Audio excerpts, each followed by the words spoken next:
성령의 충만한 임재 안에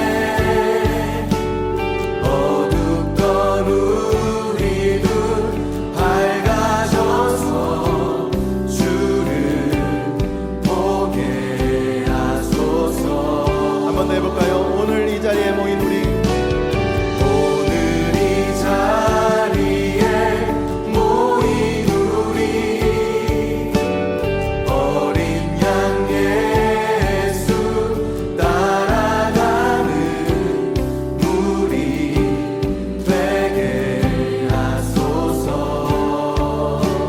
성령의 충만한 임재 안에 어둡던 우리 눈 밝아져서 주를 보게 하소서. 당신의 겸손함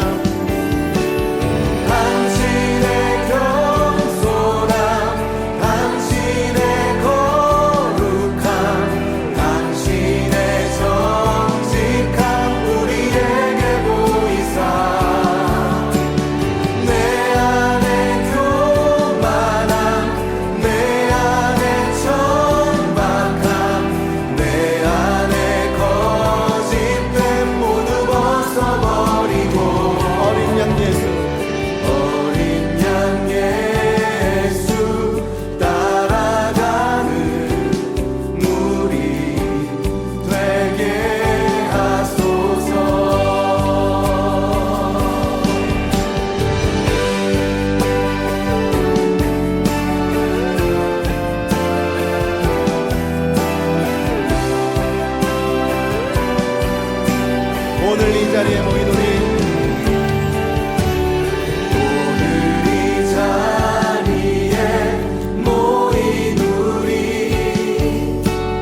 어린 양 예수 따라가는 무리 되게 하소서.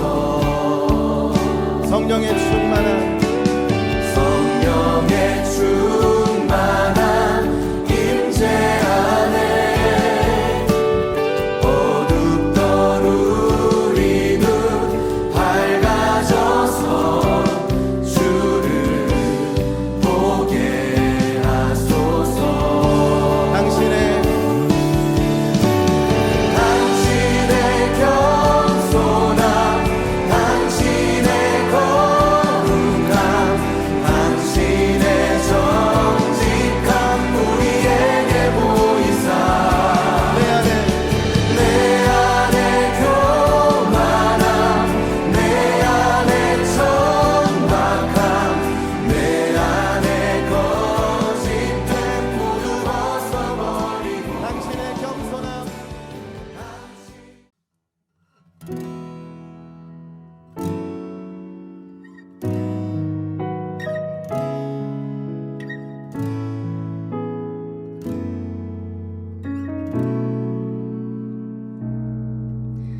주의 보좌로 나갈 때에 어떻게 나가야 할까? 나를 구원한 주의 십자가 그것을 믿으며 가네. 주의 보좌로 나갈 때에 나 여전히 부족하나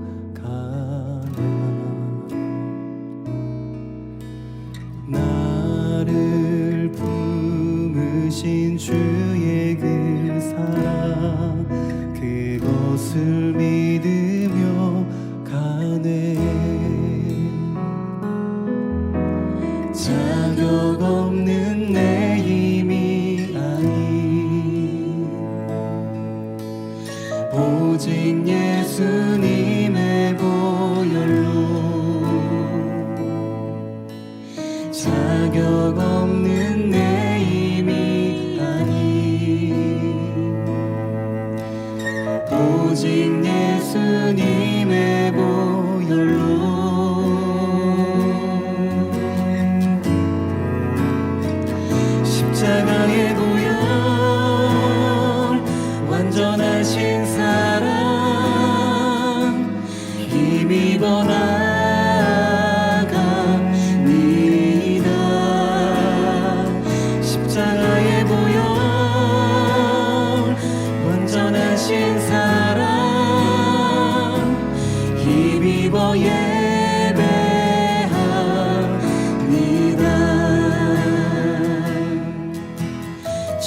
자격 없는 내 힘이 아닌 오직 예수님의 보혈로 자격 없는 내 힘이 아닌 오직 예수님의 보혈로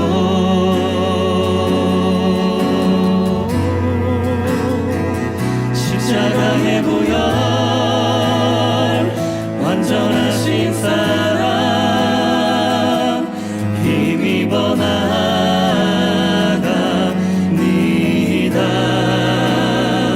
십자가의 보혈 완전하신 사랑 힘입어 예배합니다. 십자가의 보혈 완전하신 사랑 힘입어 나아갑니다.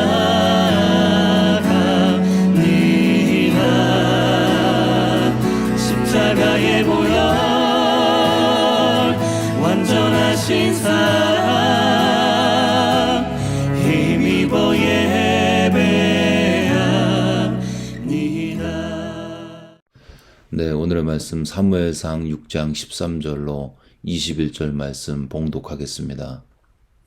베세메스 사람들이 골짜기에서 밀을 베다가 눈을 들어 괴를 보고 그 본 것을 기뻐하더니 수레가 베세메스 사람 여호수아의 밭 큰 돌이 있는 곳에 이르러 선지라. 무리가 수레의 나무를 패고 그 암소들을 번제물로 여호와께 드리고 레위인은 여호와의 궤와 그 궤와 함께 있는 금보물 담긴 상자를 내려다가 큰 도리에 두매 그날에 베세메스 사람들이 여호와께 번제와 다른 제사를 드리니라. 블레셋 5 방백이 이것을 보고 그날에 에그론으로 돌아갔더라. 블레셋 사람이 여호와께 속건제물로 드린 금독종원이라 하니 아스돗을 위하여 하나요, 가사를 위하여 하나요, 아스글론을 위하여 하나요, 가드를 위하여 하나요, 에그론을 위하여 하나이며 드린 바 금쥐들은 견고한 성읍에서부터 시골의 마을에까지 그리고 사람들이 여호와의 궤를 큰 돌에 이르기까지 5 방백들에게 속한 블레셋 사람들의 모든 성읍들의 수대로였더라. 그 돌은 베세메스 사람 여호와의 밭에 오늘까지 있더라. 베세메스 사람들이 여호와의 궤를 들여다본 까닭에 그들을 치사 50,070명을 죽이신지라. 여호와께서 백성들을 쳐서 크게 살육하셨으므로 백성이 슬피 울었더라. 베세메스 사람들이 이르되 이 거룩하신 하나님 여호와 앞에 누가 능히 서리요? 그를 우리에게서 누구에게로 올라가시게 할까 하고 전령들을 기럇 여아림 주민에게 보내어 이르되 블레셋 사람들이 여호와의 궤를 도로 가져왔으니 너희는 내려와서 그것을 너희에게로 옮겨가라. 아멘. 네, 이스라엘 백성들은 하나님의 궤가 블레셋 진영에서 넘어오는 그 귀환을 매우 기뻐했습니다. 1절에 보시면 베세메스 사람들이 골짜기에서 밀을 베다가 눈을 들어 궤를 보고 그 본 것을 기뻐하더니, 여기서 기뻐하더니 이렇게 표현되고 있는데 영어로는 rejoice, 원어로 사막, 단순한 기쁨을 넘어서는 큰 기쁨을 이야기하고 있습니다. 너무 기뻐서 행복감을 느끼는 상태를 지칭하고 있죠. 이스라엘 백성들은 하나님의 궤의 귀환을 기뻐해서 베세메스의 수레가 도착했을 때 암소들을 번제물로 하나님께 제사로 드렸습니다. 이 베세메스는 예루살렘 서쪽으로 약 15마일 떨어진 곳으로 블레셋 거주지에서 가장 가까운 이스라엘의 땅이었습니다. 하나님의 궤가 돌아왔고 베세메스 사람들은 기뻐해서 번제물을 드렸습니다. 여기까지는 매우 좋았습니다. 근데 불행히도 그들은 하지 말아야 할 일을 했습니다. 19절에 보면 베세메스 사람들이 여호와의 궤를 들여다 보았던 것이죠. 궤의 귀환을 기뻐하고 번제까지는 잘한 것입니다. 근데 여호와의 궤를 들여다본 것은 주님 앞에 큰 범죄한 것이었습니다. 아마 그 궤 안에 율법에 새긴 태블릿이 그대로 있는지를 확인하고 싶었겠죠. 문제는 모세 율법에 의하면 여호와의 궤는 아무나 열면 문제가 되는, 큰일 나는 그런 행위였습니다. 민수기 4장에 보면 레위인만이 그 궤를 만질 수가 있었습니다. 만약에 레위인이 아닌 사람이 열어보면 당연히 금지되는 것이었고 만지는 것조차도 엄금했던 것입니다. 결국 하나님의 명백한 율법을 어긴 결과 70명이 죽었습니다. 근데 어떤 사본에 의하면 5만 70명이라고 표현되어 있습니다. 그래서 우리가 보고 있는 개역개정 성경에서는 70 앞에 5만이라는 글자를 괄호를 해가지고 앞에 이렇게 두었던 것이죠.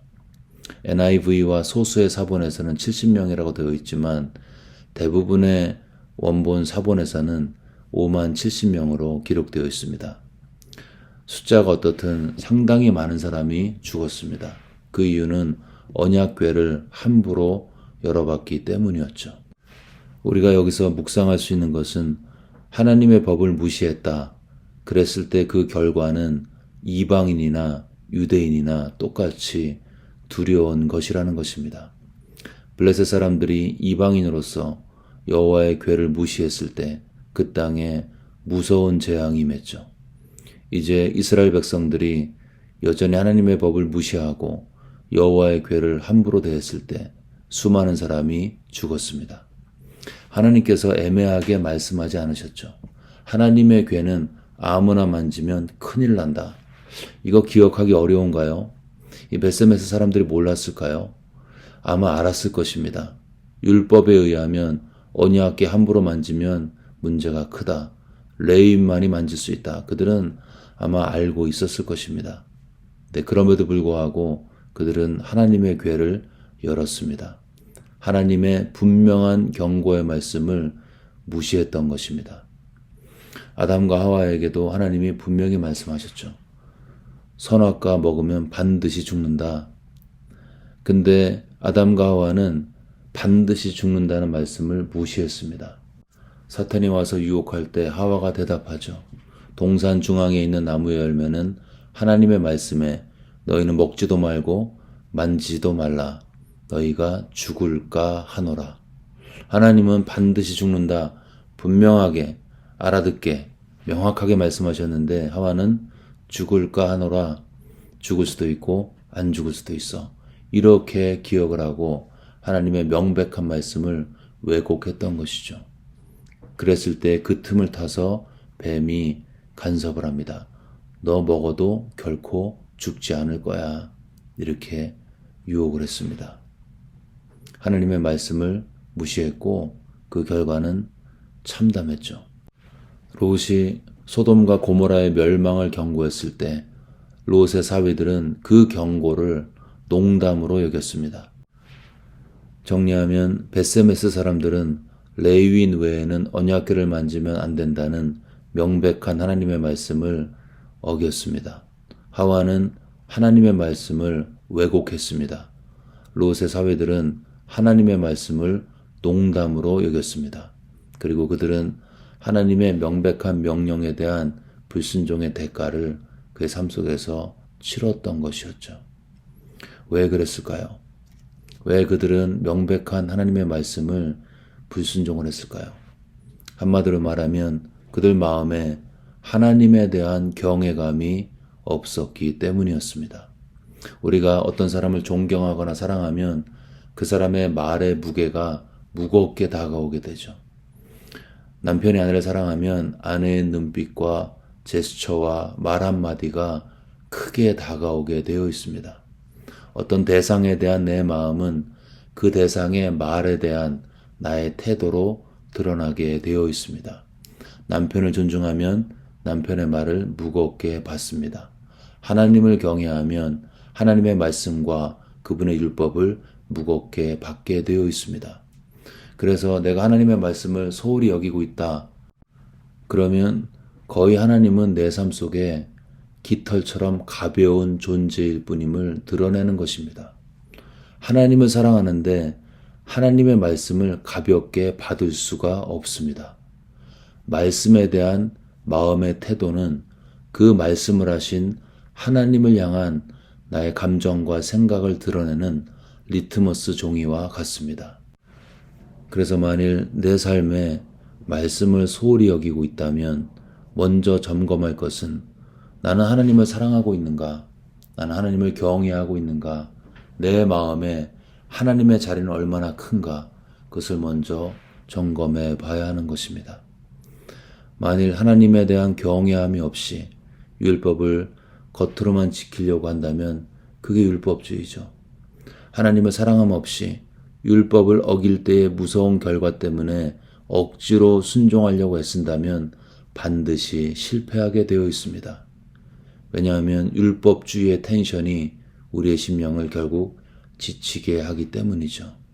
여러분, 우리의 삶 속에서 하나님을 먼저 사랑하고 먼저 경외함으로 그분의 말씀을 무겁게 받고 기쁨으로 순종하시는 우리 모두가 되시기를 주의 이름으로 축원합니다. 또 하나 묵상이 된 것은 그렇다면 오늘날의 계명은 무엇인가 그 생각을 해봤습니다. 지금은 언약궤가 없죠. 그리고 당장 떠나야 하는 소돔과 고모라도 우리 주변에 없습니다. 우리가 하나님을 사랑하고 하나님을 경외하고 그분의 말씀을 무겁게 받아들인다면 오늘 우리에게 주시는 말씀은 무엇일까요? 한마디로 사랑인 것입니다. 새 계명을 너희에게 주노니 서로 사랑하라. 내가 너희를 사랑한 것 같이 서로 사랑하라. 너희가 서로 사랑하면 모든 사람이 너희가 내 제자임을 알게 될 것이라. 모든 율법과 선지자의 강령이 사랑인 것입니다. 사랑하면 모든 율법이 완성되게 되어 있습니다. 우리가 보통 교회에서 믿음이 좋다, 저 집사님 믿음이 좋네, 저 목사님 믿음이 좋네, 이런 기준은 보통 그런 거죠. 교회 열심히 나오고 사역 열심히 하고 헌금 열심히 하고 이런 것들을 하면 믿음이 좋다, 그렇게 인정해 주는 것입니다. 근데 그런 것들이 좋은 믿음의 지표이긴 하지만 사실은 그런 것들은 얼마든지 다른 동기 때문에 할 수가 있습니다. 사람들의 인정이나 내가 뭔가 일을 하고 난 다음에 성취감, 이런 것 때문에 얼마든지 다른 숨은 동기 가지고 그렇게 열심히 할 수가 있습니다. 그러나 사랑은 다른 동기로 흉내낼 수 없습니다. 아니, 사랑도 척할 수 있겠죠. 그런데 지속적인 사랑, 아무도 보지 않는 데서 하는 사랑, 사랑받을 만한 구석이 조금도 보이지 않는 한 사람을 사랑하는 거, 이거는요, 하나님을 향한 진짜 믿음으로만 할 수가 있습니다. 하나님을 경외하는 사람만 사람을 계속 사랑할 수가 있습니다. 하나님을 사랑하는 사람만 사람을 진짜 사랑할 수가 있습니다. 우리가 사람을 사랑하다 지치는 것은 하나님이 동기가 되지 않기 때문인 것입니다. 하나님을 사랑하면 사람을 끝까지 사랑하게 되어 있습니다. 여러분, 성도에게 사랑은 옵션이 아닙니다. 성도는 한마디로 사랑하는 사람들인 것입니다. 우리가 사랑하고 용서하고 사람들을 품고 있지 않다면 그 하나님을 무시하고 있는 것입니다. 하나님의 계명을 무시하고 있는 것이고 결국 그 계명을 주신 하나님을 무시하는 것입니다. 여러분, 사랑하라, 이 명령을 가볍게 생각하지 않으면 좋겠습니다. 그런 소리 맨날 성경에 있고 하던 소리야 라고 식상하게 받아들이지 않으면 좋겠습니다. 여호와의 궤를 만지지 말라고 하신 그 구약의 하나님이 신약에서는 사랑하라고 말씀하시고 그렇게 하는지를 보고 계십니다. 여러분, 사랑하고 있습니까? 그러면 지는 것 같아도 사실은 이기고 있는 것입니다. 사랑하고 있지 않나요? 질투하고 남 미워하고 분노하고 있습니까? 그러면은 이기는 것 같아도 지고 있는 것입니다. 하나님의 말씀에 대한 태도는 하나님에 대한 태도가 결정하는 것입니다. 하나님을 경외하는 태도를 가진 사람은 결코 그분이 존귀하게 창조하신 사람에 대해서 함부로 하지 않습니다. 오늘 하루도 하나님 때문에 열심히 영혼들을 사랑하심으로 하나님의 율법에 대한 순종으로 인한 놀라운 축복을 누리시기를 주의 이름으로 축원합니다. 아멘. 네, 이 시간 들은 말씀 붙들고 기도하실 때 우리가 하나님을 사랑하고 또 하나님의 경외함으로 하나님의 사랑의 계명을 우리의 이웃에게 순종할 수 있는 그러한 믿음을 달라고 들은 말씀 기억하면서 간절히 기도하겠습니다.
계속해서 열방과 조국을 위해 기도하실 때 유크레인 전쟁이 속히 종식될 수 있도록 또한 전 세계 복음을 증거하시는 선교사님들과 그분들의 사역을 통해서 많은 사람들이 주께로 돌아오는 놀라운 부흥을 달라고 기도하겠습니다.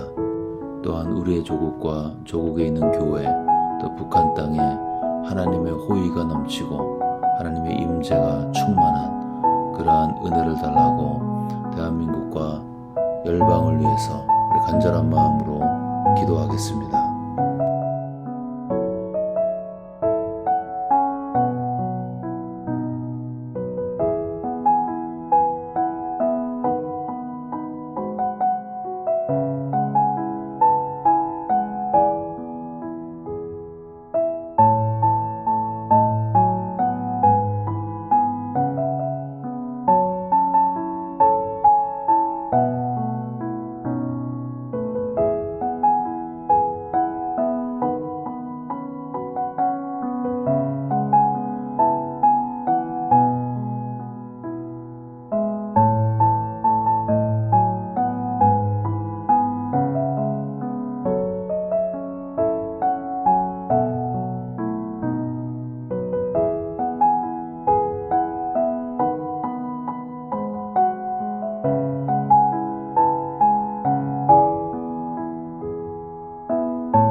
마지막으로 교회를 위해 기도하실 때 차세대 미션 센터가 하나님의 인도하신 가운데 도우신 가운데 속히 완공돼서 우리 다음 세대가 마음껏 주님을 예배하고 예수님의 제자로 헌신하는 그러한 은혜를 달라고 V24 프로젝트 건축 과정을 위해서 마음 모아 기도하겠습니다. 또한 이번 주 주일에 있을 선교 헌신 예배를 통해서 모든 성도들이 선교에 전념하는 가든지 보내든지 기도하든지 어떤 방식이든 하나님의 선교에 마음을 드리는 그런 결단이 있을 수 있도록 선견신 예배를 위해서 기도하겠습니다. 또 우리 주변에 아프신 분들 계속 기도하고 있습니다. 그분들의 이름을 불러가면서 하나님 속히 치유하셔서 우리 하나님의 간증이 될 수 있도록, 또 이 어려움 때문에 잠시 힘들었지만 하나님을 체험하고 치유받아서 하나님을 영화롭게 할 수 있는 그런 축복을 달라고 아프신 분들의 이름을 불러가면서 간절한 마음으로 기도하겠습니다.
네, 이제 주기도문 하심으로 기도회를 마치겠습니다.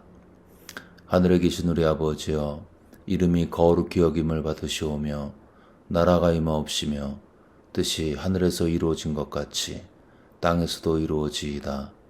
오늘 우리에게 일용할 양식을 주시옵고 우리가 우리에게 죄 지은 자를 사하여 준 것 같이 우리의 죄를 사하여 주시옵고 우리를 시험에 들게 하지 마옵시고 다만 악에서 구하시옵소서. 나라와 권세와 영광이 아버지께 영원히 쌓옵나이다. 아멘.